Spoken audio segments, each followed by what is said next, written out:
Salut tout le monde, aujourd'hui je me suis mis dans cette rue passante pour essayer de vous démontrer quelque chose.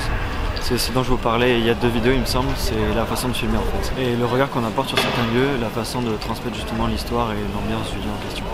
Et là vous pouvez voir, si jamais je fais la différence, vous pouvez voir qu'un grand angle a tendance à déformer. Du coup il faut faire attention comment on l'utilise. Mais bon, l'effet est assez sympa quand même. Là je viens juste changer d'objectif sans changer les réglages. Et vous voyez que le plan est beaucoup plus serré et qu'on voit des choses qu'on ne voyait pas avant. L'intérêt d'un objectif comme celui-ci, c'est qu'on peut travailler beaucoup plus l'artistique et les flous. Par exemple, si je passe ma main, vous voyez qu'il y a un gros flou entre devant et derrière.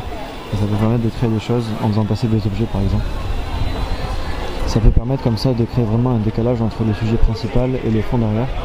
Comme ça on reste vraiment focus sur la personne qui parle, mais derrière on voit qu'il y a un vrai flou.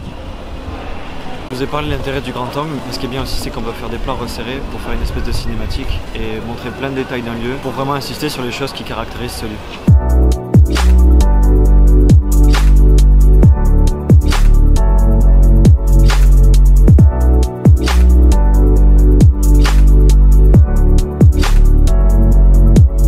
Je profite de ce bon vieux petit plan à la main en train de marcher en version vlog total. Pour vous dire qu'en ajoutant quelques bandes aussi, en haut et en bas de l'écran, ça peut accentuer cet effet cinématique et rendre beaucoup plus joli en un clin d'œil.